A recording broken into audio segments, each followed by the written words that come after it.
You asked the question, where is James Chamanyazi? And I took the assignment and I went out to look for the one and only James Chamanyazi. And guess what? I actually found him. But before I show him to you, before I present him to you, allow me to pay a special shout out to our partners, Fast Mobile Center for today's best technology, as well as Tiptronic Media Arts, and we're doing amazing things together. That's why you see the quality continuously improving. I've been reading those comments when you're saying, apa yawama pa, seti yawama. Yes, I. But you know what? I bought some pretty expensive equipment. I wonder why the equipment is not clapping for us. We've got a special guest. Come on. Yeah. Mr. James Chamanyazi, welcome to Zed FLOWback. Flow. Yes, I. At once. Tiripoche. Okay. Vangaone munga munaso vakansi muripoche. Tiripo. Tiripo monga njara. That's a good one. I'm really happy to sit next to you to have a conversation about your music career. Oh, thanks for having me. Nice one. When I think James Chamanyazi, for some reason, I also think Pongozi. Let me tell you why. Tell me. The first name Po is actually a real name, but the last name Ngozi is not a real name. And I think it's a similar story. Oh, yeah. I believe that your first name is James. It's a real name. But Chamanyazi has an interesting story to it. It's not your real name. It's not. But you can tell us about it. Let's start from there. Yeah. The story begins in 1994. Some boy from Kanyama says, I want to sing. And then one day, I think it was sometime June-ish, like it was a cloudy day. In my neighborhood, there was some lady who was complaining about the husband. Every time he gets paid, he vanishes from home and only reappears when the salary is gone. So, and then the kids were starving and stuff, and they used to come to our place where I was staying with my mother sometimes for food and stuff, because mom couldn't let people starve, and then she knows she's got some food to share. So, and then I'm like, since I want to be a musician, I can turn it into a song. And that's how I started beating some tukopo. And then this song was born. And the next thing was this young boy in grade 11, yes, somewhere there, talks to a certain gentleman in my neighborhood. His name was Mike Zulu. To say, I want to record. Then he says, you? Can you sing? Yes, I've got a song. So he says, okay, I'll pay for your studio time. And that's how it took like a year for him to pay for my studio time. And I went to a studio called Zintwastic. That's where I think during our time, people like Ballad, Daddy Zimas, Victor Kachaka were recording stuff from. So I went to Zintwastic where Mike and Francis were running that studio. We did some instrumentals because the computer couldn't record vocals. So after I got my master on a tape, actually I was thinking of bringing the tape to show you the first master tape I had. Please I just forgot it home. You can take a picture of it, and I'll ask Tiptronic to insert it in the video. Cool. Yeah. So after I got my master from Zintwastic, and I went to talk to some guys at ZNBC. There I found the late Ndopu and the late Placidas Msonda and Banqueto. He had to be in the picture. He had to be in the story somewhere. So I spoke to these guys. They told me, no, it's very expensive for you to actually book a studio for you to do your voices. But as friends, we'll ask you to come on a Saturday, like 12 hours. We'll sneak you into the studio. When management is not around. When it's not around, then we'll record you. So we're talking about 1994. That's 1994. Wow. So we did the recording. We did the voices. The first thing we did is I gave him the master. He had to transfer from cassette to reel, because the ZNBC studios were just taking, it was a one take kind of session. So we did all the 6 songs, one take. And after that, he had to bounce the music, the reels, the vocals and the instrumentals to make one sound, master them, then Footy. He made us another master tape. I bought another metal tape to master the music. And after that, Nkweto and Placida says, okay, since this we've done it, it's our baby, we'll make sure we promote it. And they did justice to it. Wow. I remember... Before you go on, I'm curious to know, where were you buying metal tapes at that time? Revel Fashions? Revel Fashions in town, and then there's Fine Fashions. I'm sure it's still there. Okay. Yeah, so those were the 2 places, and it was so difficult for you to find a nice metal tape. I can imagine. TDK. And if it's not, if you don't find the metal tape, just know your sound, your master will be muffled. So after we did that, they remained with a reel to reel, and they made about 3-4 reel to reels. They gave one to Charles Banda, to Nkweto, and Placidas himself. Who else? There was, I've forgotten his name. One of may his soul rest in peace. I think he was one of the first Radio 4 DJs. So what really used to surprise me those days was if they tell you to your song will play in the morning, and just know it's the whole country that's going to listen to the song, because everyone was just listening to ZNBC. Radio Mulungushi. It was on the Mulungushi, and so after it played, I just saw people coming looking for me, and there were no phones that time, so people were just coming looking for me. I'm like, what's happening then? Takumbera pa radio. And then in the process, I linked up with may his soul rest in peace again. It's like a lot of people have died. That's the sad part about it. Yeah. Chanda Chimba. Oh yes. The third. Mm-hmm. He was doing a program which was being sponsored by Mr. Narenda called Time for Music.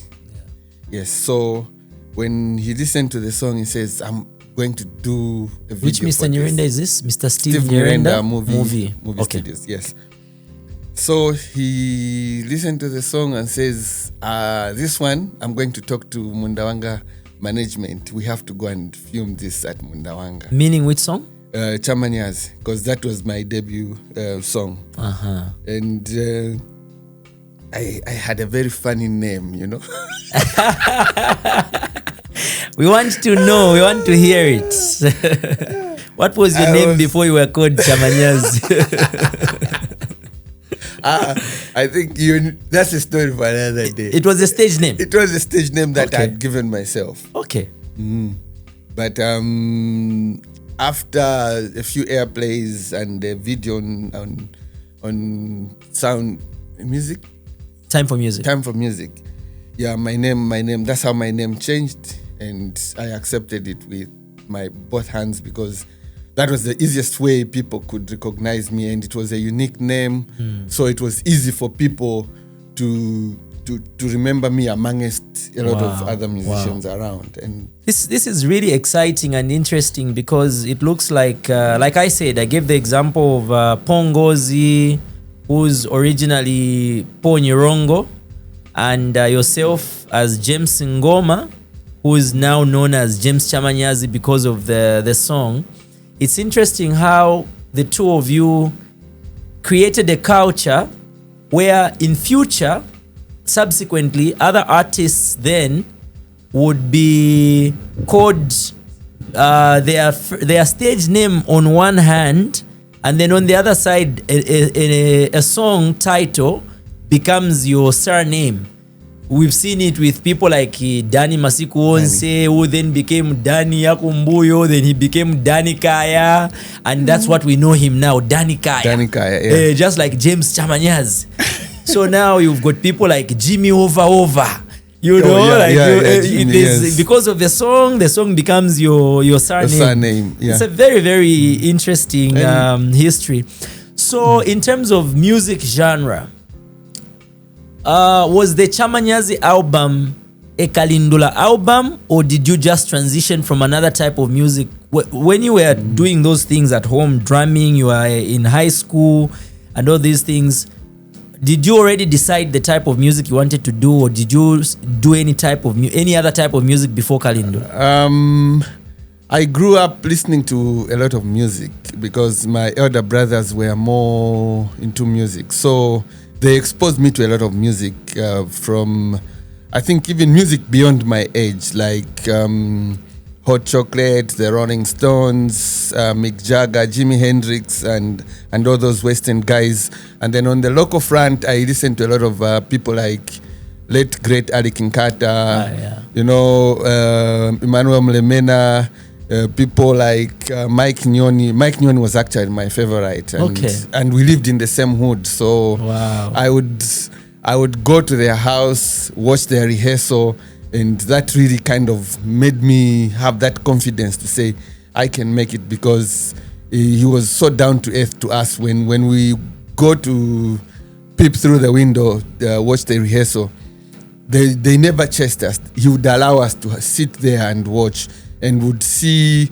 them even fight when someone makes a mistake and stuff like that. So that kind of exposed me to built my confidence. And then also, because my brothers were more like his big fans, and my other brother was playing rhythm guitar in his band, I had the privilege to meet a lot of musicians while I was young, because when they would come to our place and mom would cook for them. People like Pongozi, Jespa, people like Greg Nyanda, Akim Simkonda. You met those people? I met them personally, yeah. Wow. So I was exposed to these guys, and then when I went to secondary school, that's where I was in grade 8, people like Augustine Lungu, Dadizima Saga, there was Zion Dub Squad guys, yes. And quite a number. Mwepu,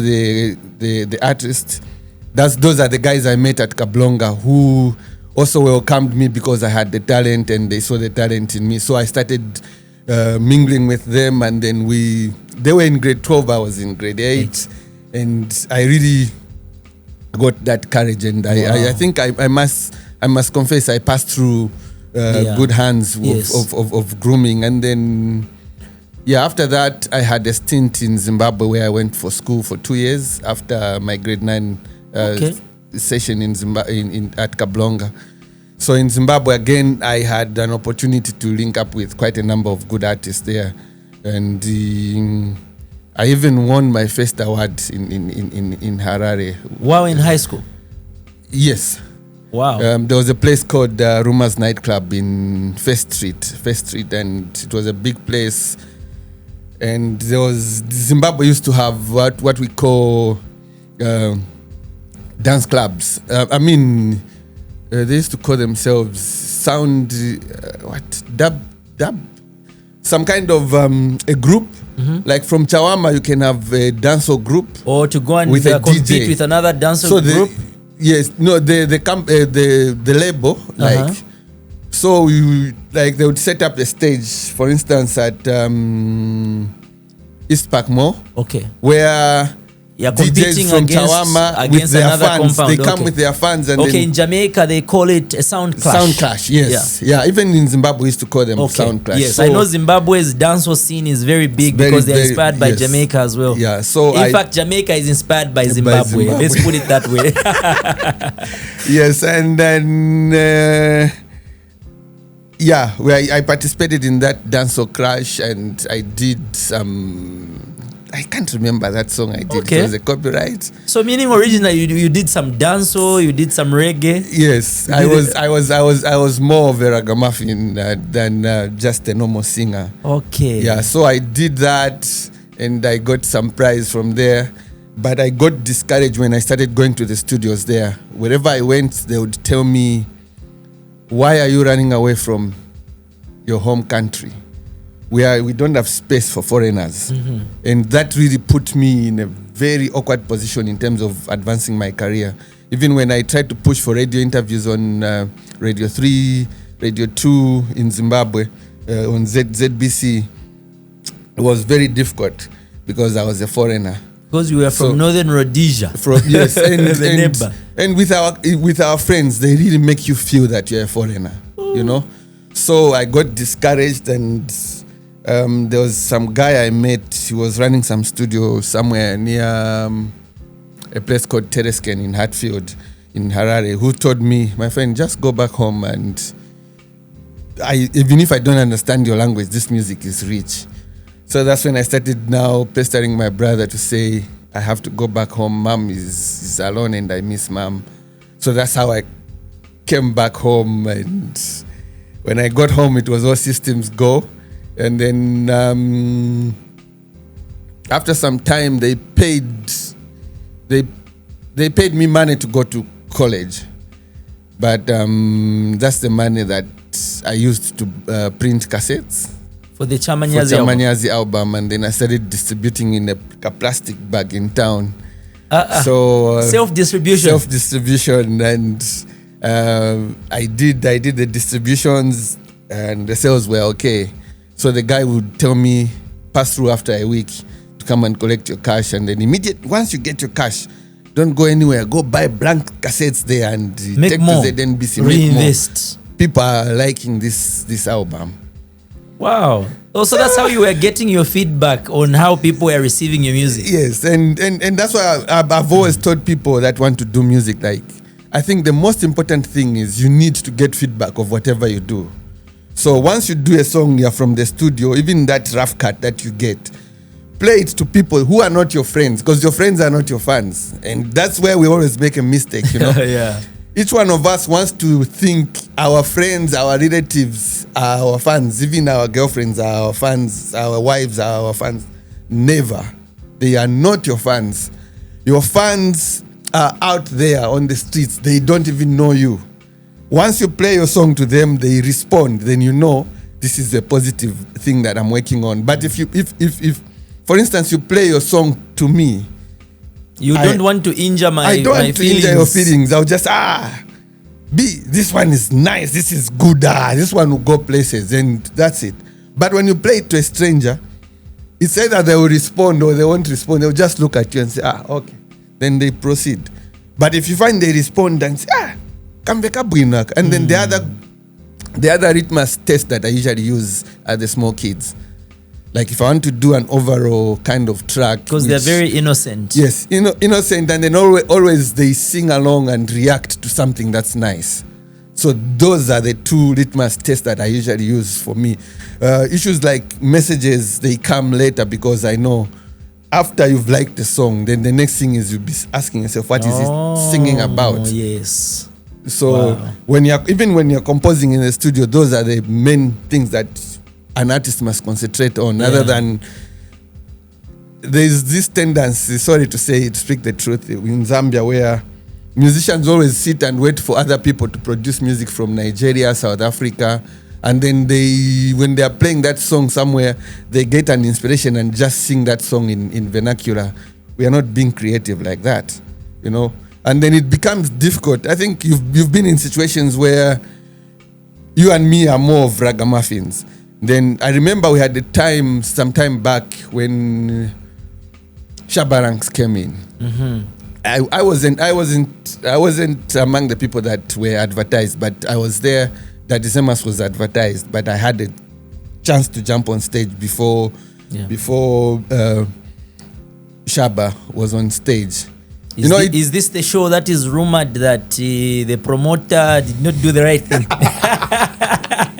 Yes. Okay. Yes. So you see, it becomes difficult because the guy who's got that kind of music running in their blood, performing, and you are trying to imitate him, you lose your track, you lose your confidence, and everything goes. But if you're doing something from within yourself, you find no one can put you off. You are always on point, and you have the courage, the confidence that you need to deliver. So, and that's one other thing that has even helped even a few international shows that I've had, where you jump on stage as a non-entity, and then the moment you leave the stage, everybody is like asking, where is that sound coming from? Who is this guy? And then you start explaining, and you're explaining to them, they're asking you, how come we don't know this music? Me, I've been writing about music for maybe 20 years, 30 years, but I've never heard this sound. So, and those are some of the things that I always tell people. There's no shortcut to success. Wow. And then also for every young musician out there, I don't think it's right for them to put money first if they want to succeed in their careers. Wow. Because I've never seen a person who's been paid for doing a piecework job. You are paid before you do the piecework job, even Yonyamula Masaka. You only get paid after you have carried those sacks, and then the job is done. Then that's when they'll get even a 50 kwacha to say, oh, you worked for this money. So even for most of our young artists in Zambia today, and that's the other thing that why they even fed off so easily, because they put money first. You haven't even made your mark. You haven't convinced people out there that you have a product that they can pay for. You had somebody tells Biflo says, oh, I'm going to Kitwe and I want you guys to escort me so that you can maybe jump on stage. I give you the opportunity to perform, and then the next thing we'll hear is at using Achaben Kawala, what. When it could be the other way around, you're the ones using that same person as a springboard, as someone who's helping you to move forward. Because Biflo has got an audience already. He has already convinced people. They are able to dip into their pocket and buy a ticket for him. But you, even if you can be good, you have the talent, you need to convince the people out there that I'm with somebody putting cash from their pocket, especially in this economy where things are so tough. Entertainment has become something. It's like a by the way. It's a by the way.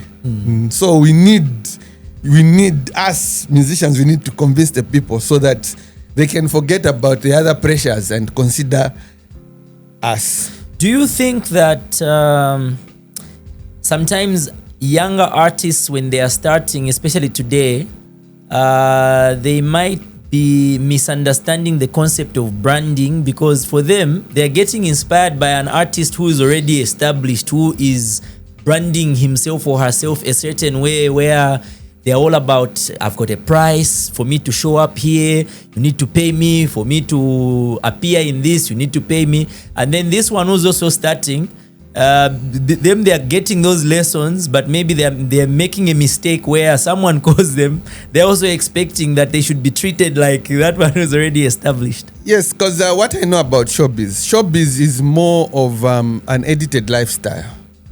You see, people like Jay-Z's, people like Asha, I think they only act how like celebrities when they are at a performance, but when they are in their rightful places in their homes, they don't behave like that. So even our young artists, they should know that those documentaries they watch about the Western artists, those are edited versions of their lifestyle. I've had an opportunity of mingling with some of them, and I know that at the end of the day, if you're an artist, you're just an artist. Life is just that easy. It's an act. It's an act. For that moment. For that moment when you're on stage. Music video or on stage. So that's just an act. Yeah. And after that stage, you need to get back to your normal being and live a normal life. Know how to manage yourself. Know how to manage your career. And that's where even things like sustenance, how to remain relevant on the scene comes in, because you are able to differentiate and know what time it is. People take it. People think once you produce a hit, then you are your hit. No, you can have even 10 hits. That's a good one. You see, you can even have 10 hits. Those are not you, and those are your past. You need to be thinking ahead. Wow. What next am I going to produce? Don't be complacent. Yes, because the song that you think is you, it was done some time back, and maybe it hit the people at a different time. This is a different time, because even producing a hit, as far as I'm concerned, depends on the mood around your area at that particular time. There are certain songs which are very nice songs, but released at the wrong time. Yeah. So you find it can't go anywhere. People won't respond because people maybe are complaining about something. Then you're singing about love. So people will be like, wow. This is a good song, but not for now. But that one, because it's talking to me, I will respond to it. So people shouldn't even lie to themselves that they produce hits. They produce songs at the right time with their audience. Wow. It's at the right time. It's just at the right time. Sometimes you can have a good song at the wrong time. At the wrong time. And that's where a lot of people have been going it wrong, and they think, no, I'm not blowing, there's something wrong, and you start thinking of other things. The thing is, you just have to have the timing. Then that's why sometimes some of us, we record songs and pack them. Oh yeah. And also maybe that's why sometimes we don't understand why are people having this song. It doesn't even sound as nice, but it came at the right time, maybe because it hit them a certain way. Yes. Because when a song hits up, there is a certain vibe around, and everybody's responding to that vibe. So even if I'm to come there and tell them, no, listen to these developmental issues and this, I played jazzy chords and what, people won't respond. People just want something that speaks to them directly, and they respond to that. Yeah. Yeah. Okay. So after you did the Chamanyazi album, how does movie studios come in the picture? How did you find yourself there? How did you meet the team there? Who was the first person you met for you to enter that building near City Market? There was a place called Star Market. Chachacha House behind, the car park behind Chachacha House. I just remember it mainly for all those shows like Burning Youth. Burning Youth, Maenge, we had a lot of other groups, bands that time. Serenje Kalindra used to do shows there. And there was a promoter by the name of Jimmy Mvula. He was the brother to Timmy Mvula. Yes, Timmy Mvula was the first person who was doing a musical program on ZNBC TV called Time for Music. Time for Music, yes. So I used to patronize a lot of Star Market. And there was this time where I jumped on stage when Burning Youth were performing. And then Steve Narenda was there. He came, I think, that time was managing Burning Youth, and he had just gotten them. Okay. So that's when I think myself and Daddy Zemas, and then there was another colleague of ours. He's late now. So is this around 96 or that 97? Was around 95, I think. 95, okay. Yeah. So he finds us and he watched us perform. He was like, I have equipment, I have a studio, and I would like you guys to come and work with me. Like, so you were performing songs from your first album, from your 1994 album, the Chamanyazi? When I used to do jams with Burning Youth, I only used to sing Chamyazi, and then the others used to be covers. Oh, okay. Yeah, okay. Because my producer was Steve Kazimete. He used to play keyboards in the Burning Youth. May his soul rest in peace. Yeah, Steve, I mean, Kasmete was, I think, a very mesmerizing guy because in that time and age, he used to know how to play keyboards and change sounds and do everything. Like he understood a synth keyboard, not a piano. So he was more of an advanced guy, and he's the guy I worked with in the studio. He programmed all the sounds for us and everything. So whenever they are performing, he would say, come along. You also do one or two tracks. When they were performing as Burning Youth? As Burning Youth, okay. Yeah. So that's how you met Mr. Narenda? Yes. Okay. Then he took us to the studio. He had a studio opposite Zesco, those pan brick flats opposite Zesco on Great East Road. Okay. Yeah, that's where the studio was. So that's where we started working. That was still movie studios? That was the beginning of movie studios, because Mr. Narenda started promoting Zambian music when he was selling second-hand tires. He had a company called Wefa Limited.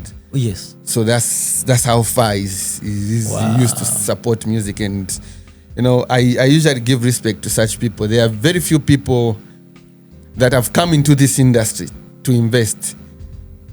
A lot of the people that I've seen coming into this industry, they come to rob artists, abuse artists, make money out of them, and then go. There are very few people that have come into this industry to invest their own money and build this industry. And I think Steve Narenda is one of them, and I really give respect for that, because he made us what we are. Wow. And he gave us the space. We were working for movie studios as producers, marketers, and other things. But he would tell us every day, when it's 14 hours, everyone must be back at UEFA. And then 14 hours to 17 hours, we sit and brainstorm, talk about music and how we can improve it. He would even tell us how it's done out there. So it opens you up. You get to understand the industry. You get to understand the do's and the don'ts. You see?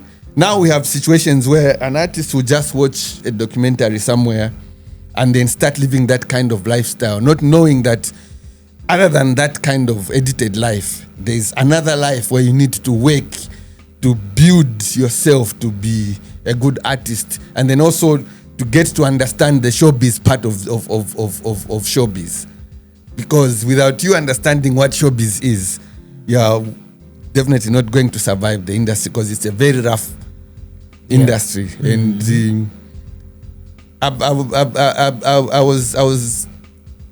I was talking to someone in the US whom I told, in Africa we do everything. Then the guy tells me, you are joking. There's no way an artist can be a producer, a performer, arranger, rigger of your own sound system, transporter, and everything. He says, you can't do that. I tell him, this is what I do every time. It's part of me. He says, no. I would love. Maybe he will come. He promised to come and witness, because he still doesn't believe that this is the kind of life that we live. You see? And so back to Steve. That's how Mr. Narenda got us. Then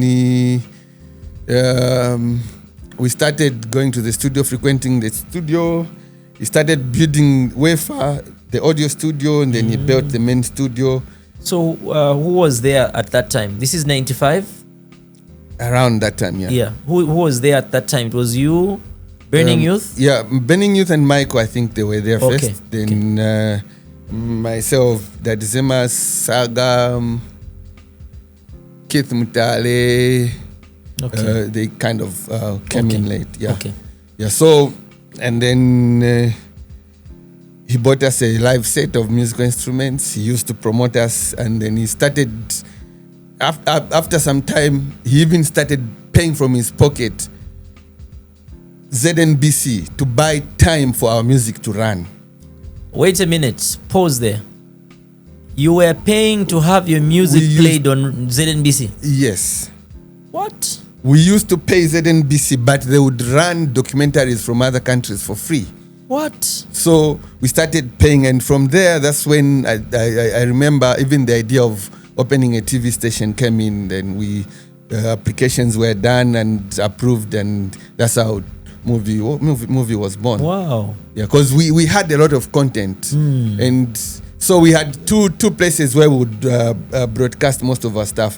ZNBC, and also wait for August for showgrounds or trade fair, where we would pay for some stands and then put TVs and start running our adverts. And people start saying, "Can this be done in Zambia?" No, this is not Zambia. And until we prove to them that Zambia can actually do it by producing the right quality of music, and then also producing videos that were of the international standard. Now this explains something. I remember Michael Zulu used to be like a TV presenter on ZNBC. Yes. So now I was wondering, and he used to do a show called Mr. MUVI. Yeah. But that Mr. MUVI was being broadcasted at a time before movie TV existed. Mm-hmm. Okay, so that's the content that would be produced by movie studios, but broadcast on ZNBC. Broadcast on ZNBC. Oh. And then if you don't pay, they would not run the program. So it's like we were giving them money twice. We gave them content, and at the same time we bought space. Because under normal circumstances, they should have been paying for the content that you were giving them, but you found yourselves paying for the content. And but he sacrificed all that for the industry, and the industry, even the movie industry, the TV industry. It's a pity that people can't recognize him as one person who has really sacrificed his life. Wow! This is powerful, and I'm touched because even when I was having a conversation with Saga, he also said exactly what you've said, talking about the importance of recognizing people like Mr. Steve Narenda for the role that he has played in ensuring that, music, the industry grows, but also even the media space grows. Having been the first person to own even a private TV station. And that's not easy, first of all. For the system to allow for privately owned stations to even exist. Today we've got so many that we see. Over 170 something TV stations and radio stations across. All because some people sacrificed for it. Wow. And actually before that, he's the one who was sponsoring the Chanda Chimba Time for TV Music show, Yes. So he's been a person who's been drawing money from his pocket and then building this industry. And then if you look at even the type of artists that came through his stables, you can tell this man let's even talk about that period of him introducing so many artists on the scene through the movie studio vision, and you being one of them. So you did an album. What year was it? Around 99, 98? When he got me to join MUVI. At that time, you were not really recording an album. You were just working on yourselves first. No. He got us on. He gave us two things. The first thing opportunity he gave us was to record our music, because he was going to provide us that space. Then second, he said, I don't want to employ other people to come and work for you. So during the morning times, you'll be going in the field, others will be doing marketing, others will be doing adverts and looking for adverts, that kind of office work. Then from 14 hours, it's time for brainstorming. And then when the equipment came in, he divided that time into two, where we had time for brainstorming and we had time for rehearsals. And then he says, through our brainstorming, an idea came to say we need to form a posse. A group of police musicians that are going to bring sanity to the Zambian music industry by making sure we get rid of foreign music, which was dominant at that particular time. So that's how the MUVI Posse band was born. Yes, it was a coming together of different solo artists, but with one purpose, which was to bring sanity back to Zambian music. Because we came on the scene a few when Zambia Music Para 2 record companies were defunct, and then Zaire was in Congo, Zambia. South Africa, and US were the type of vibe, vibe of music that was on the scene that time. Yeah. And Zambians would even tell you, there's no Zambian who can do this, you can do that. So he told us, let that be an anger in your heart. But let that anger not make you fight people, but use that anger to prove to people that we actually have got the talent. We have the same talent that anybody else in the world has. Wow. But we just lack management, and this management is here. It's going to work for you guys, and you are going to achieve what you want. My guest today is a legendary, iconic musician by the name of James Chamanyazi, who you love and have loved for so many years, I know. On this here special episode brought to you by Fast Mobile Center for today's best technology. And right about now, I'm about to make a request that has already been made by the people out there for him to give us a dionko of Dearo in a cappella mode. Let's go. This is on the spot. Dearo, Dearo, iwe. Dearo, Dearo, iwe. Oh. Dearo iwe, kalata wako nalandila. Dia mama ine, kalata wako nalandila. Sindiwe wamene, unanikana iwe, popeza kuti ninalibenda alama. The vocal is so intact. My production team, particularly Chichi Ice, can't believe himself. He's like, I can't tell the difference between Yapa CD na ya live. Gozimve kachezi, amene. Kulibat no fakani koni auto-tune orochani. So, due to popular demand, we rewind. James Chamanyazi, give it to us again. Let's go. Sininga vomezo bwedela naine, kalata wako nalandira. Sininga vomezo kwatila na wena, kalata wako nalandira. Oh, Dearo iwe, Dearo iwe, kalata wako nalandira.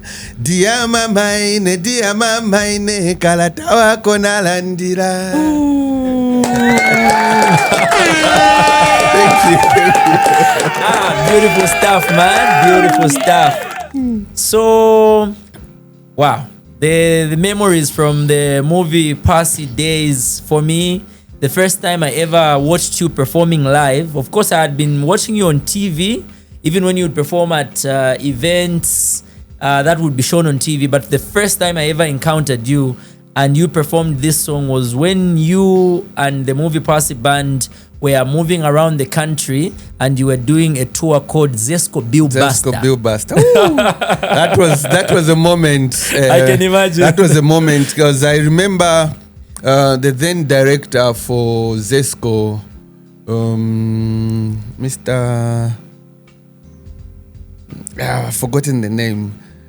He told us to say he wants the treatment that is given to people like Tiger Woods, like Michael Jackson in the States, to be accorded to a Zambian group when they were promoting Zesco Bill Buster. So it was a treat of a lifetime, you know, where after signing the contract, we were given,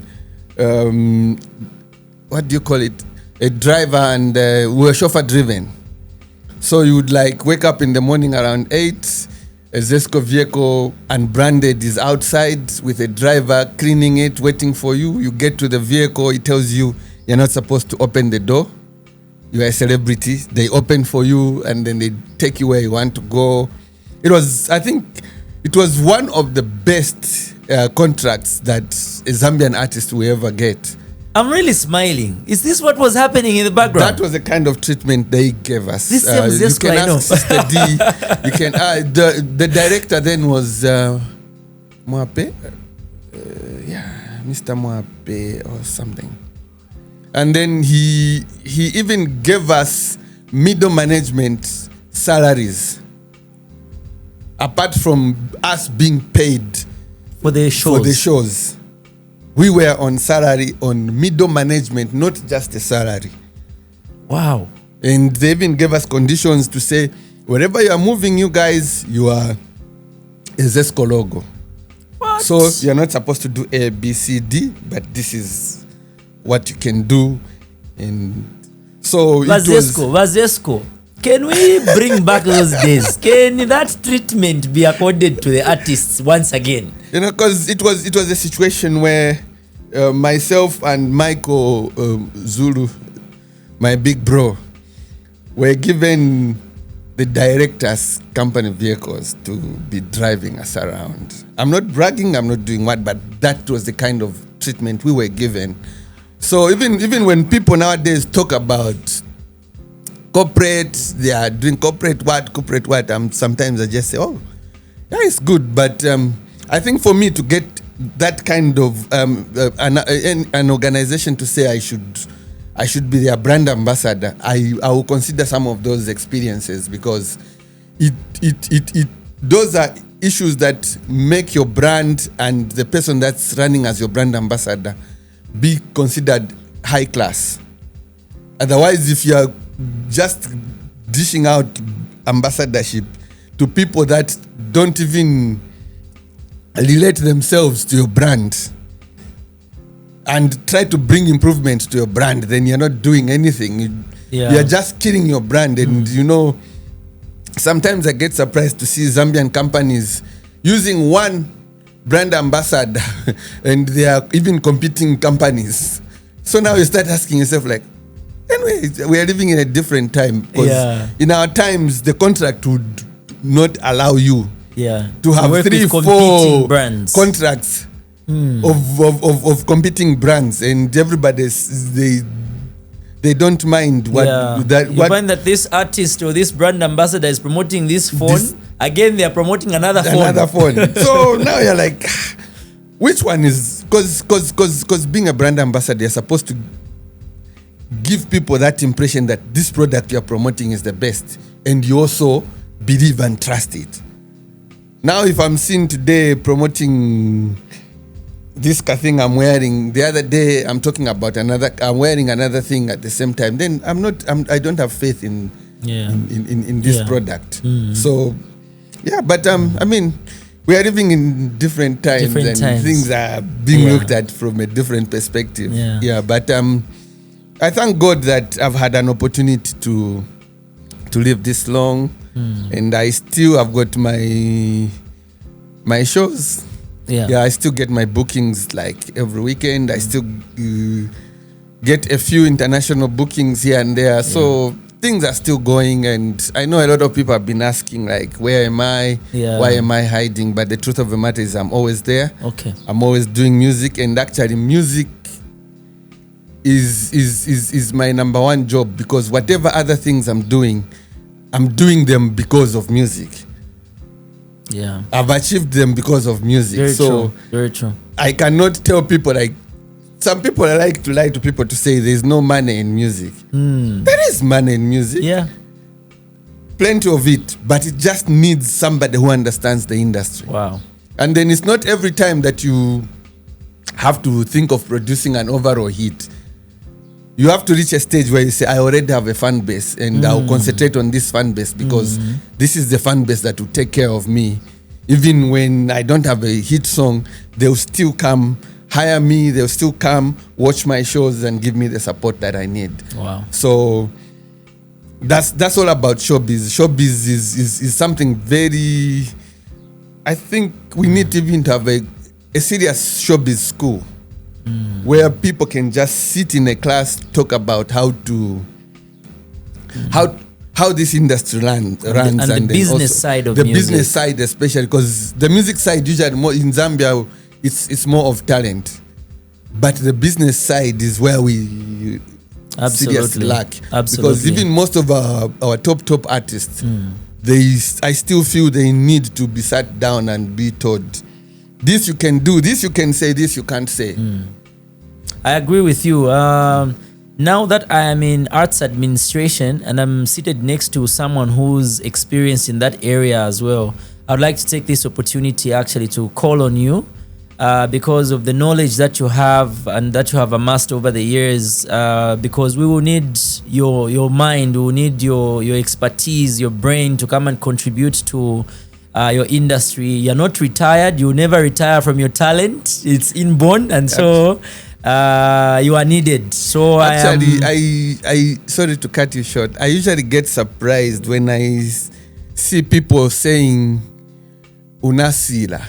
You know, in music, there's no such a thing. In music, music is not like sport where you reach your peak. Music, you keep growing every time. And the good part about music is it knows no age. I'll give an example of the gentleman from Malawi, Mr. Chalamanda, the man who did the song Line. Yeah. That's how old is he? And I was following his story the other week where the song he did was redone or was done, I think also way back by Mr. Mike Nyoni. Wow. The song called Namporo. And he also so now there's a debate where people are saying who is the original author of the song and things like that. Yeah. And Chiche Ice, while we are talking, kindly Google for me Koffi Olomide's age. yeah, because Mr. Chalamanda is about 98 or so, Wow. and he still performs. You see, so music in music you don't grow old. If you understand your art, you never grow old. I was actually listening to Owas Ray Mwape. Wow. Owas Ray Mwape was talking about how in certain industries like music and also film, it's like the older you grow and the more experienced you are, the finer you become actually, because like you're experienced, yes. and you know, and even your fans they are also growing with you, plus you're also gaining new ones as well. Yeah. Powerful. So now Chichi Ice just confirmed that Koffi Olomide is almost 70 years old and he's still active, he's touring, but in Zambia, even at the age of maybe 35, even at 40, someone could literally be They'll feeling... start telling you, Muna like, what? I mean, the person, like in the arts, if you find somebody telling you that they've retired, just know they were not artists at heart. Wow. If you're an artist at heart, you don't retire. The only thing you can do is maybe leave it for some time, do something else, but you are still doing it in one way or another. Powerful, powerful. Legendary James Chamanyazi, tell us how you wrote the song Dearo. Dearo. Okay. Yeah. It's a folklore song. The original song, what I did was I told myself I need to reply to the original Dearo, where there was the lyrics were saying Dearo karata wako narandira unigurire kawan siningavare kawan kwacha karata wako narandira. Oh. So I was like, okay, this I'll put up a scenario where now I'm rich and the lady who sang the original Dearo wants to get back to me. So I have to reply to that later. And this is why even in the video, the song begins with a letter and stuff. So that's how I came up with the concept of the song Dearo. I was replying to the original song. Okay. Yeah. And then who shot the video and who produced the audio? At MUVI, the audio part of most of the stuff that we were doing, even the adverts, we had a team, myself, Saga, and Mongri. We used to call ourselves Kangao the Crew. Yes. Yeah, and Keith, late Keith Mtali. So we were the guys. The Kangao the thing, Saga just told me that he discovered later what it meant. Actually, Saga is a funny story, because Saga is actually still one of the hardest hip hop artists that I know. I agree.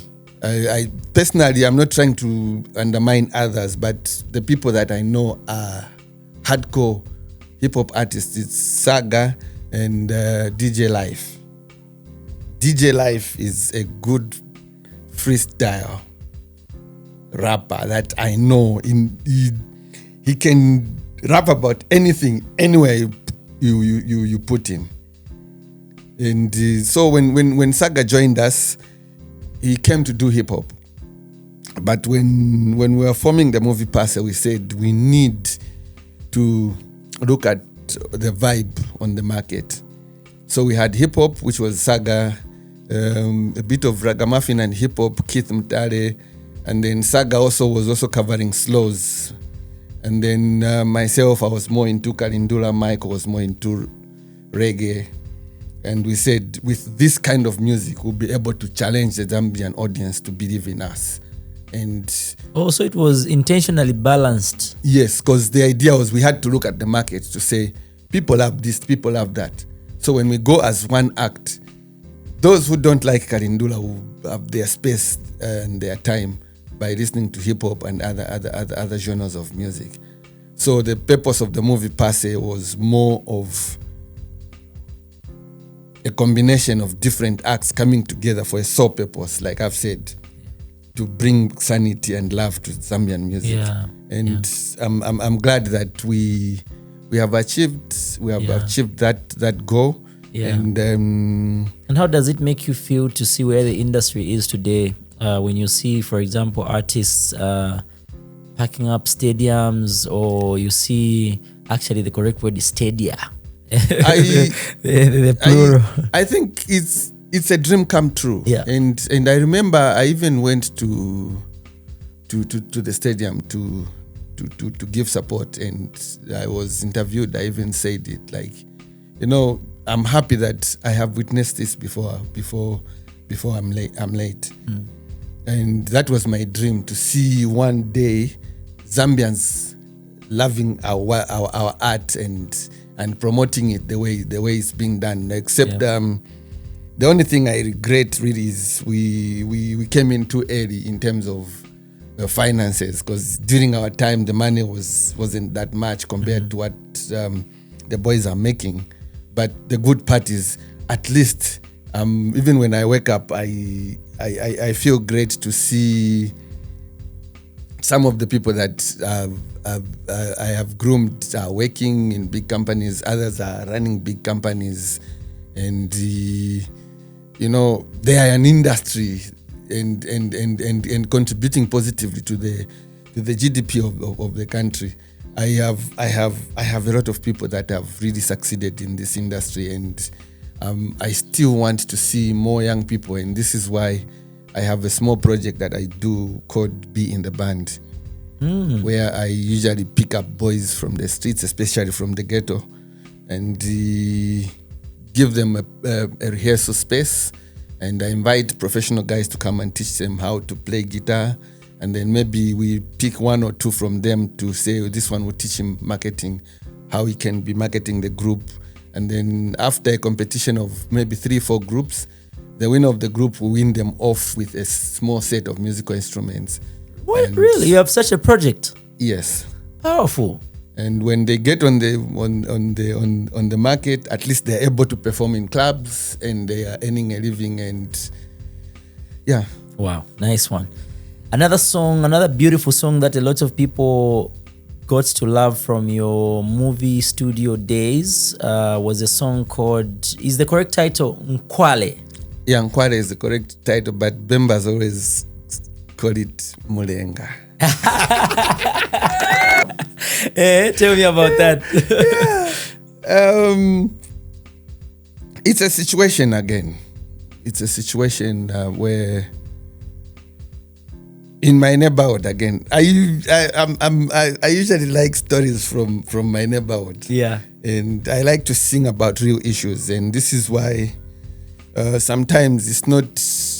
I don't like running into the studio anytime, because I want, when I say I'm going into the studio, the music is arranged, and then also the message is also there, which is going to talk on a particular topic, not just singing about anything that comes to my mind.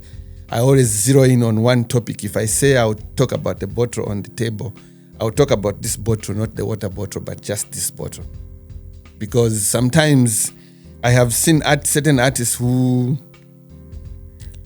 they want to do an album of 10 songs, but all the messages that they want to sing about, they've sung it in the first song because the focus was everywhere. So sometimes music is simplicity, and that's what sells most of the times. You can sing about 100 issues, but people don't have time to start separating your issues and understanding them. People want something that will hit them and make them go high. Yeah. So usually when composing, you have to look at a particular topic, and that's how when I was writing Qual, I was looking at people that like to, stab their friends in the back. And a lot of people have been asking me with my jargon patois in Qual, where I say, watch some friends, smile in your face and stab you in the back. Yeah, stab you in the back. Watch some friends. And hey, give it to us. Let's go. Yeah, so watch some friends, smile your face and then stab in at the back. Watch some friends, smile your face and then stab in at the back. Analira mulenga, analira monga boza, analira mulenga, analira monga boza.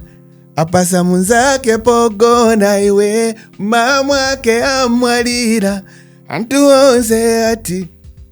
Yeah. Wow. This is beautiful. Thanks. Can we start from muntu ali becha bwino? Can we start from there? Okay. Muntu ali beza bwino imwe paziko mama we. Wapeza muntu wamutandiza akakuona kusekera boza, pita kumbana mama kunena, pita kumbani wona kunyoza, apita kumbali afuno kupaya iwe. Afuna mkazi wako iwe. These are the realities of life, man.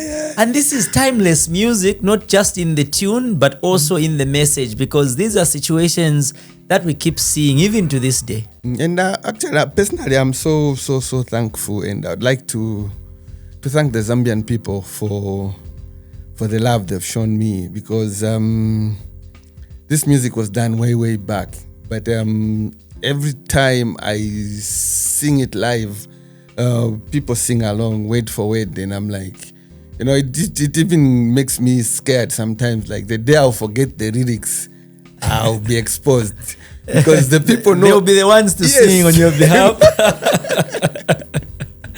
That's a good one. Let's talk about some of your collaborations. One of the most prominent ones is Sister D. You feature on the song Vitendeni. And I know that some people might not know. Maybe I'm also reminding you. Sister D is my artist. Yeah, I was her first producer. I produced the album Makaladi, all the songs. It was myself, Mongri, and then we did the production of Vitendeni with the help of the big man Balad Zulu. Really? So that's how that was the production team for Vitendeni.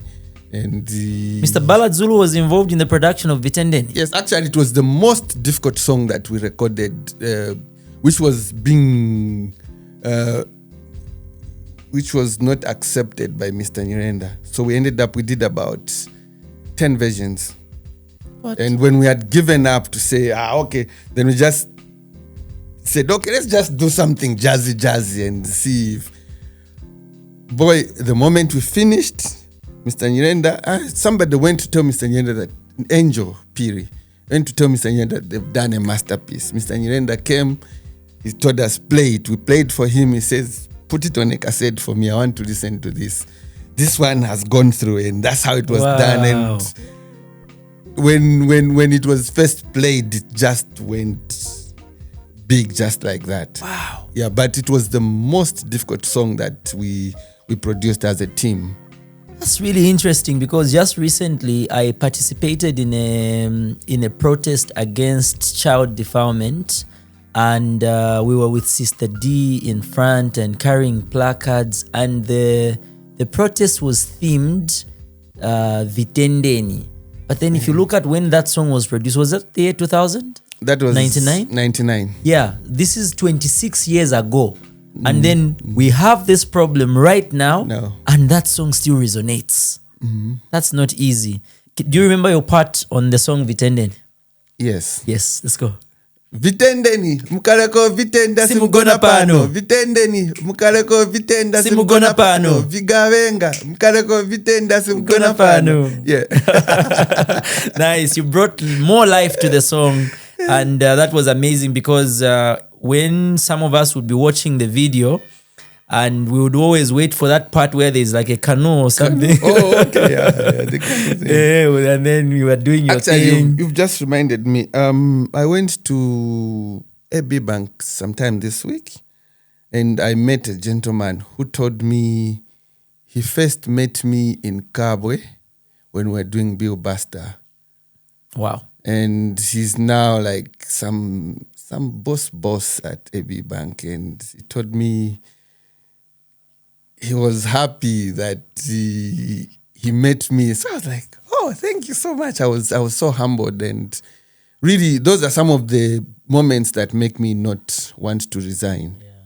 Because people are busy and they've got a lot of other pressures on their minds. But when they see you, they stop you, they talk to you, and they tell you this good vibe, and you are like, so why should I leave this field and then go do other things when the people are still giving me this feedback?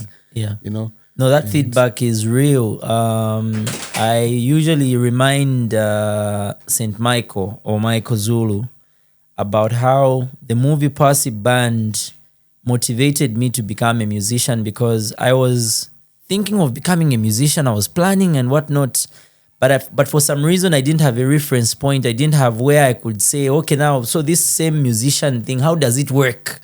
But the moment I came to watch the Bill Buster concert at a place called Clayton Park in Kabwe, for me, that moment was like, wow, I see you. I see James Chamanyazi. I see Sister D. I see Michael Zulu. I see Shamak. I see who and who and who. That moment just told me to say, okay, this is where I want to be. I want to be on stage. And so for me, that was a moment of making a decision and a turning point to say, I can do this. Oh, you know, so more feedback for you from Kabwe. Yeah, powerful. Another collaboration, another good fellow collaborator of yours is Shamak. You've made amazing music together with Shamak. One of them I can point to is the same song we talked about earlier, your song, Dearo. Do you remember his part? Yes. Yeah. Yes. Lelo sindiwe unanikana popeza kuti ndine nali osauka, like that.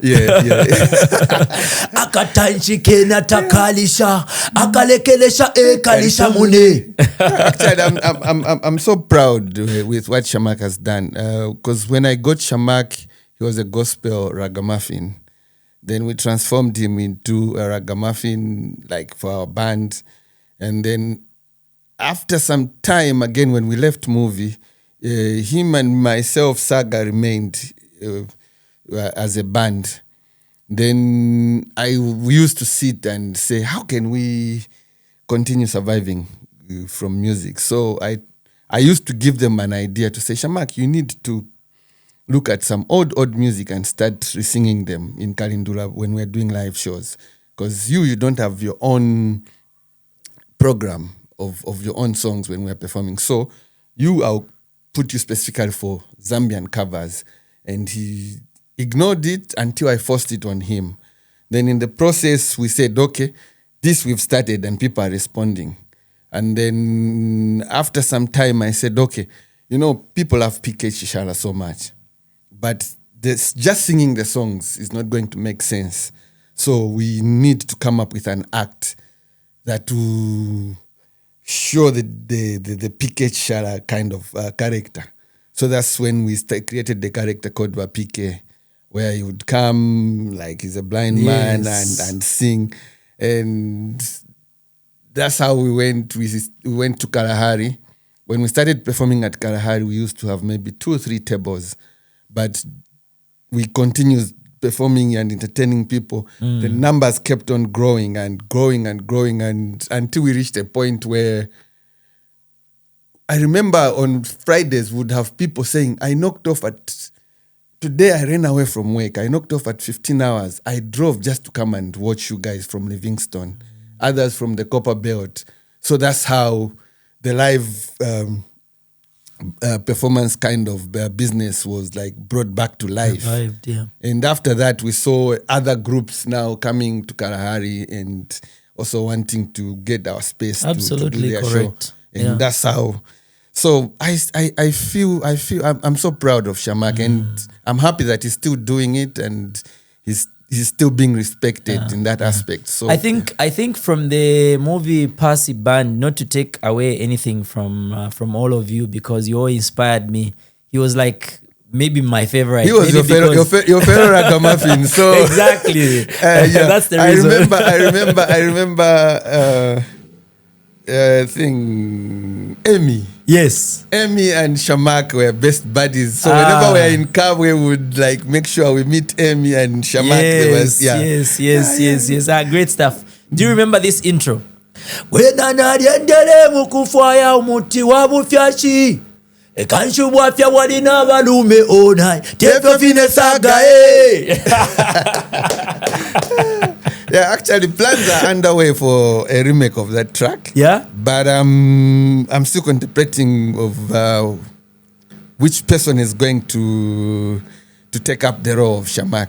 Okay. But it's a very young guy, and I know maybe it can work out. Which dancehall artist can I recommend today? Dancehall.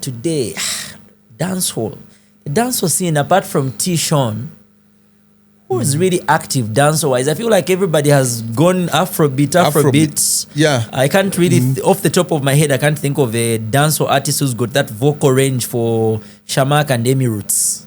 The idea is I'll try to bring in the modern vibe a bit, a bit of, the cappella kind of life, and we see how it's going to blend and if it's going to make a new feel. And then also, even in terms of instrumentation, we're going to try and explore our own sounds other than always copying and not being creative. I've seen, like in the States, there are certain songs which cannot play, or the money cannot come to you direct because you sampled someone's sound. So that's always my fear with the young musicians. Like if our industry is monetized, most of the money is not going to be going to them direct because they sample a lot of other people's sounds. And I hear you. You know what I'm thinking is where we might be having a problem sometimes is if I as an artist I don't have an idea, then I go to a producer and there's nothing wrong with it. I just say, do you have some beats? And then he tells me, yes, I've got beats, but I don't know where he got the beats. I don't know whether he made them or he just downloaded somewhere. And then he says, oh no, I've got this beat, and then maybe he tries to play something on top of it, and then we record. Then the next thing is I receive a copyright strike when I'm trying to upload the music. So I don't know whether that's where we have a problem, where maybe we need to sit together in the studio so that I can witness and see that indeed anapanga beat. That's why for me, and for me, that's why I always tell people there is a difference, and a big difference between a producer and an engineer. So when you're going into the studio to record a song, you need to know what you're going to tell the engineer there to say, this is how I want this song to sound. You hum it to him until he plays it. If the guy cannot play the keyboards, you come with a session guy to play the actual keyboards, and that even helps you as the artist to bring out the song the way you want it to come out. I've seen musicians who are who come to me and say, I recorded with this guy, but this is not how I wanted this song to come. Because in Nikaimba Neka, this is how it's supposed to go. Then you find like the guy has actually removed 1 or 2 chords from the song, which means he's actually not bringing out your song. He's forcing you to sing your song on his arrangement.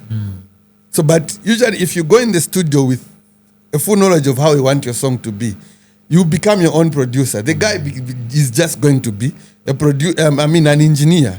You tell him, oh, put that sound, that one,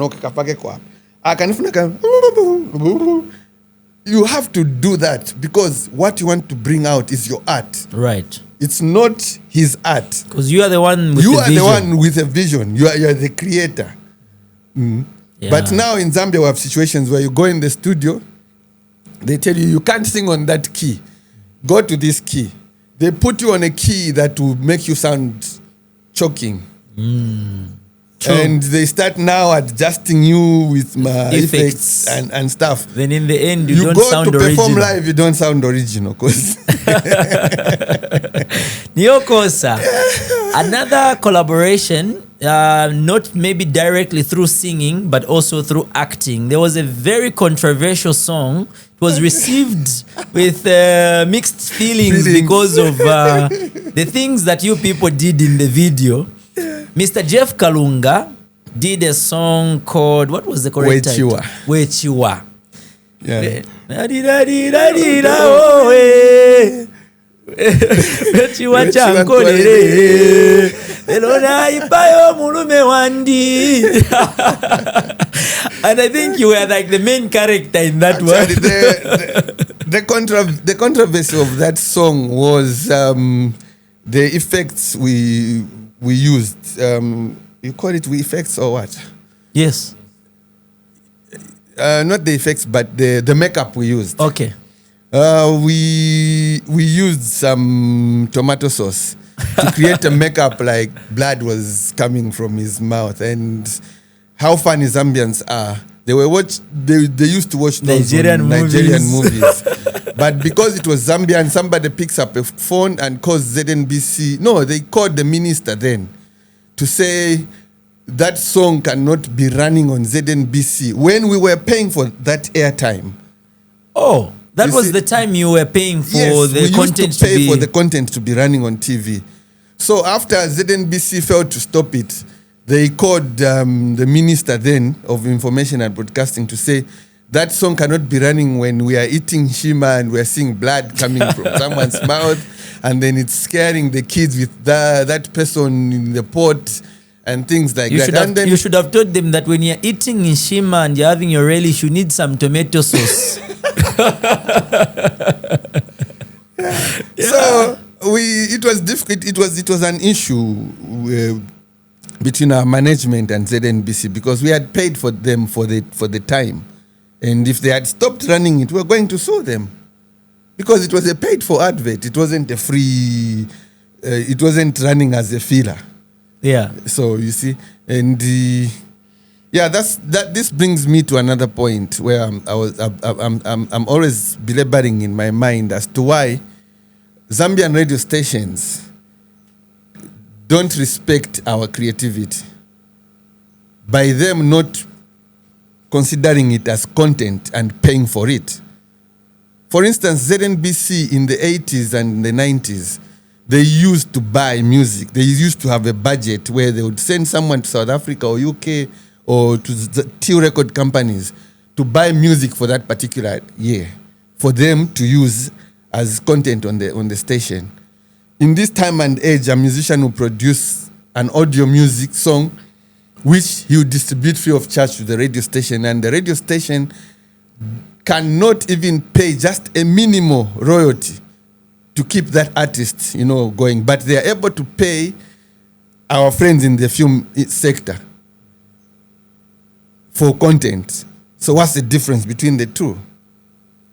You see, because for me to create a song that will really make a radio station play, I need to invest in it. The worst part is where TV stations now we have all over the country, they are just running our music videos as fillers, but they are able to buy film from the local market when it's also content. Wow. You know? So, and these are the same people that are saying Zambian music is not going anywhere. Yes, it's not going anywhere because you're not paying for it. You're abusing it and leaving it there. Wow. When I look at my statement and my report from Zamcops when we're receiving our annual royalties, I realize that very few radio stations and TV stations actually appear on the report there to say these are the ones that gave you money for playing your music. Where are the rest? They don't pay. They abuse this music for free. And us as musicians, we're just seated there watching. And this is why personally I've been saying we need a professional body that can take these issues to these institutions to task and make them pay the right amount for the artist, because they are the same people who are saying we are too playful as musicians. We are not making anything out of our art. But who is abusing our stuff? And paying royalties is not like I'm begging a radio station to pay me my royalties. That's my birthright. It's my birthright, no two ways about it. But in Zambia, we like to beg for our birthrights. You see, some institution, big institution, even government institution, will call you and hire you for a function and then even demand, put a price tag on your act. They dictate the price. Yes, if you say, no, I'm worth so much, they'll tell you, no, we can't pay you so much. This is our standard of how much we pay. Then you don't value me as a professional guy. And isn't that disrespectful to an artist? It is serious disrespecting. It's serious disrespecting. How do you tell me that this is the standard we have set for you? It's like then you have already priced the art, and art is priceless. Art is priceless. Yeah. So those are issues, and I feel it's about time we put our house in order and reclaimed our rights, which are being abused. Yeah. Fine, we have the support, which is okay. But the support, after we've proved to people that we are worth this much, let the money follow. Yeah. Because that's what we are worth. So I was listening to you when you were saying we need a professional body. I'm sure someone in the comment section is already saying, but Qual Zambia Association of Musicians, Qual Zamcops and all these things. Maybe just clarify on what you mean. The music industry itself, to me, I always tell people it's a four-legged table. So the Zambian music industry currently, I can say maybe it's a four-legged table with only two standing legs. The other two are not there. So the professional body is one of the legs that we need, because it will bring in professionalism. I hear there's been some foreign artists that have been coming into this country. The other one just sneaked in without even paying any dues because they came for a private function. But were they paid? Us Zambians, when we go out there, you cannot put up a professional performance if you don't pay the actual monies or follow the laws of those particular countries. They will simply come and pick you. You'll be prohibited PI same day, same night. Actually, we even had the situation where one of our artists was locked up in some country because he went in as a non-professional person, but he was doing a professional job. When you go into Zimbabwe today and you tell them, they see your passport is written musician, they'll make you sign a declaration document where you declare to say, when I'm in Zimbabwe, I'm not going to perform any of my professional services. Once they find you there, you'll be a prohibited immigrant, or maybe you even serve some time, prison or time there. You see, that's how serious our friends are. Wow. But in Zambia, because we are lacking this professional body which can push the government and the people are promoters to do the right thing and protect our interests, we are seeing people walking in, making millions, and they fly out. If they pay anything, maybe it's a minimum amount to Dearo. But look at how much they are taking out of this place. When we go out there, we are told for you to come, make sure this document is signed, make sure this amount is paid. That's when you can come and perform. So for as long as we continue to be good Samaritans, Zambian musicians will continue to suffer. And when they go back to their homes, they even say Zambians are very nice people. They're very nice people, yes. Yeah. No, thank you so much for that clarification. So when you say it's supposed to be a four-legged industry or table, but it only has two, you mean it only has the Zambia Association of Musicians and Zamcorps? And then what's missing? We need some deliberate laws to protect us, and then we need an institution that will protect our rights. Okay. So more like a regulator. Yes. The one that can police whoever is trying to... Actually, a police, not a regulator, but someone who can police and make sure that these things are followed. Because me, as a Zambian artist, I have the same rights that a Zambian manufacturer has. But the manufacturer is protected. I am not protected. Yeah. Somebody can abuse my works and then walk out. No, I can't use any laws because there are no laws that are protecting me.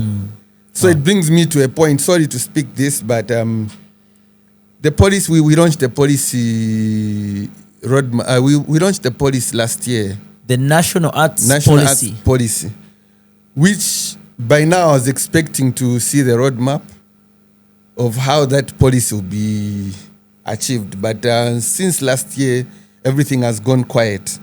But when it was launched, it was news everywhere. So, and these are issues or things that one of us might think, oh, if this policy comes into effect, then the industry will become professional. But everything has gone quiet again. So, and time is going.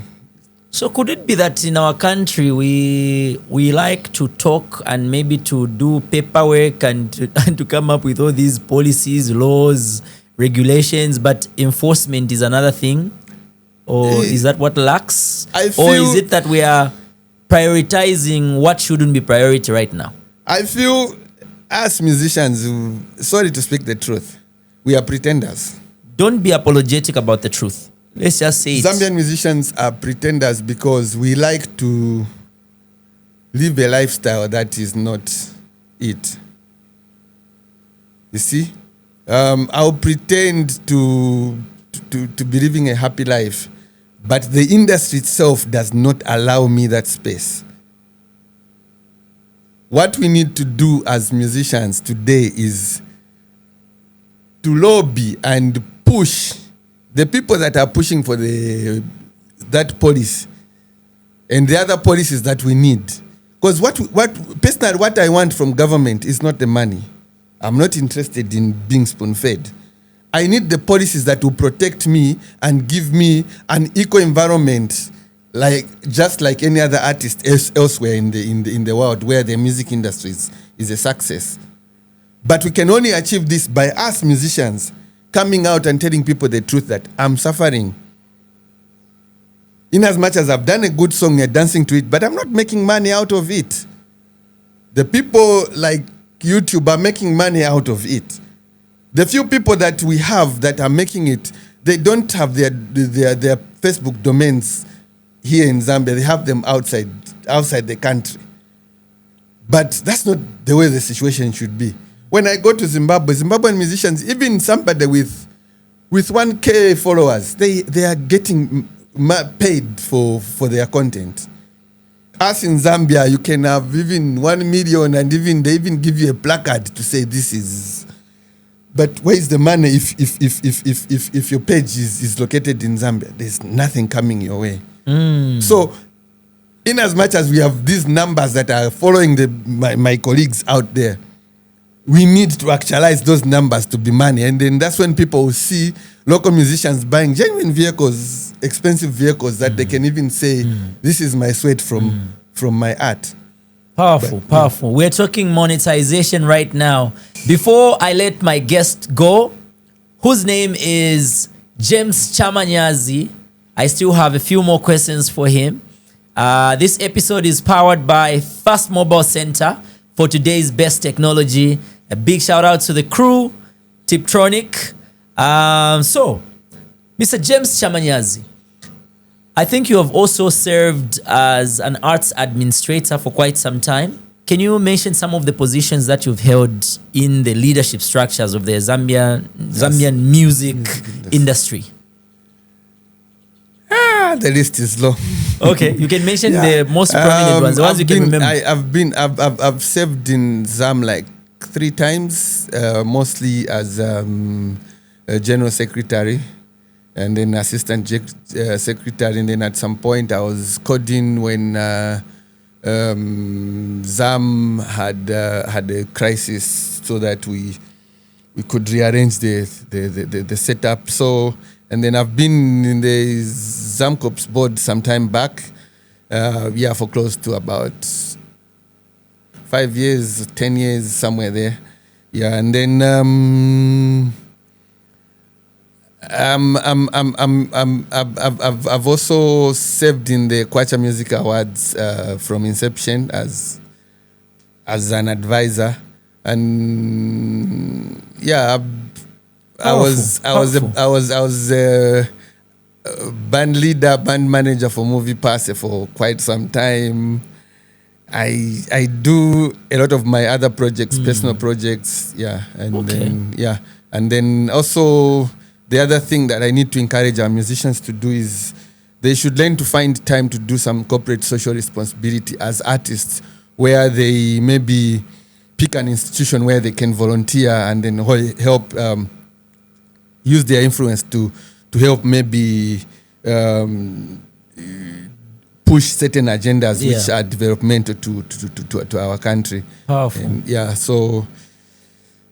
that's my short history. I love that. I'm a proponent of that as well, where you can also volunteer, do some corporate social responsibility. Don't just be a business. All the time. Pakache ni demo. What is in it for me? Great stuff. I'm still having a very nice conversation with James Chamanyazi on this episode, brought to you by Fast Mobile Center for today's best technology. And today I actually visited the East Park outlet of Fast Mobile Center, and I was impressed with what I saw there. They had a lot of gear, even for people that would like to start a podcast like this one. They have some equipment there. I know you can get a camera there. Even for your storage, things like memory cards, whether it's, you're talking about hard drives, flash disks, even phones, and many other gadgets. That's the best place to be for today's best technology. We are talking Fast Mobile Center. Yeah, man. So, before I let you go, are there any rumors about yourself that you've ever heard that have shocked you? Like, nanga story nesini. There's one funny one. I keep getting it, and then I always laugh it off. Where somebody comes and says, "Me, I thought James Chamanyazi died." So I'm like, when did I die?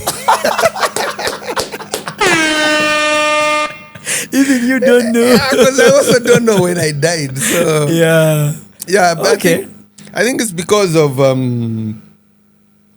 people have got other things they do, and then maybe when they grow up, they are now in their offices. In their offices, and then busy. they lose contact. So but I always understand that, and I always I always make sure I invite them to my next show. And after that, they always keep calling, when is the next show? I know I said we need to close. When you are talking about, who did you say? Who had the last name Nyoni? Mike Nyoni. When you were talking about Mike Nyoni, you talked about going to watch them rehearse at their house. Their house. So I realized that in the past, there was this culture where people would have this house where they rehearse. Amayenge still has that Still house, has a house, somewhere in yeah. Matero. Pongozi had such a setup. Different artists had that setup where there's a house where they go to rehearse. That speaks to the fact that in the past, live music was really an important aspect of Zambian music. Today, we don't have so many rehearsal spaces. Do you think that artists are not being deliberate? Because artists are making more money now than back then. Is there some advice that you have in terms of people getting more into live music? Because we see someone who does live music like yourself or Danny Kaya still thriving off the music that you made in the past. Amayenge, very good example, the evergreen Amayenge. And they're still doing their music and they're performing. Any advice for today's artists about live music and rehearsal? Live music and also having a contact point is very important. With live music, every artist when you record in the studio, the next thing that you must think of is I'll be performing. So personally, it's either I perform with a band, or if the West comes to the West, I'll have to use backtrack because I have to sing in real life to people. I don't like the idea of miming, in as much as it's funny that Zambians buy it so much and they even pay a lot of money for miming at the expense of the actual singing, where I should come to you and prove to you that I have this talent and I sang this song, you know. So it's important for an artist to always make sure they look for a band or find a band which they can rehearse with and learn to express themselves and enjoy the gift of singing other than miming. Because in as much as, like I've said, people put money first, but at the end of the day, there should be some job satisfaction which comes with it. Without that satisfaction to say, I actually sang to people. Some of us, we don't. If I, for instance, I mime to a song, I feel bad for myself because I feel like I've cheated people. I wasn't singing. Saga said the same thing. Like that's like robbing people. It's robbing people daylight. You know, I would rather keep some backtrack where if I don't have a band or the client can't afford the band, but at least I'll have the mic and sing. For them using some instrumentals with maybe backing vocals here and there. But other your voice, it's live. It should be your actual voice. And that is one thing that will make the young artist want to rehearse. For as long as, but the problem is the market now is always interested in cheap things and fast things. And you've been advocating for this for quite a long time. There's a song that won Best Collaboration of the Year at the Zambian Music Awards back then. It was a song done by Chef 187, Pilato, and Afunika called Kumwesu. And at the end of that song, Shefi actually says, Chamyazi. Maybe you should tell us what that meant. What's the history behind that? The history behind that is I again spoke the truth. I issued a news item in the Post which said Zambian music has gone to the dogs. And what I meant was that Zambian music is not coming out as real and original as it's supposed to, because people are used to handpicking other people's instrumentals and singing over them, just changing the language. So we were not being creative, which I still feel we are not being creative enough. But we are always talking about Zambia should go Zambian music is going international or should go international. For us to go international, we should stop using Nigerian beats, Afro beats, drumming patterns and tempos and everything. Let's create our own. South Africa is an example. I always give people that who are always creating their own music, and their music is growing and everybody's seeing it. Right now they've got Amapiano. Amapiano started from what we used to call then some time back, it was called Mpatanga, the Soul Brothers kind of music, which was more of a keyboard and stuff. it's been evolving. It came to Digong. From Digong, it came to, it was house. House. It came to, now it's at a level where it's being called Amapiano. But what does a Zambian artist does? He copies that and sings it in Nyanja, and then we are going international. we need to sit and create our own. And then for you to create your own, you don't put money first. You sacrifice and push that music. There should be an agenda. Even club DJs, radio DJs, they are playing Mama Piano everywhere you go. But they don't know how that music has come to them today. It's because the South Africans have got an agenda, and in South Africa they don't play foreign music even in clubs. Wow. So they force it on your throat. And when you come to Zambia, you want to show people that you are an international guy. You are playing Amapiano at the expense of your own. Wow. So in as much as it's, people say they are advanced, the clubs and club owners want them to play that music, that's not what it is. Wow. Go to the States. In the States, I remember I watched one show where they were playing some American music. Then they even played Amapiano, and the people danced and responded. It was a very positive response. Because of what? These people have been pushing their agenda, forcing it on the world. Now Zambians want somebody to feel pity who is abroad, to feel pity for them and start playing their music there.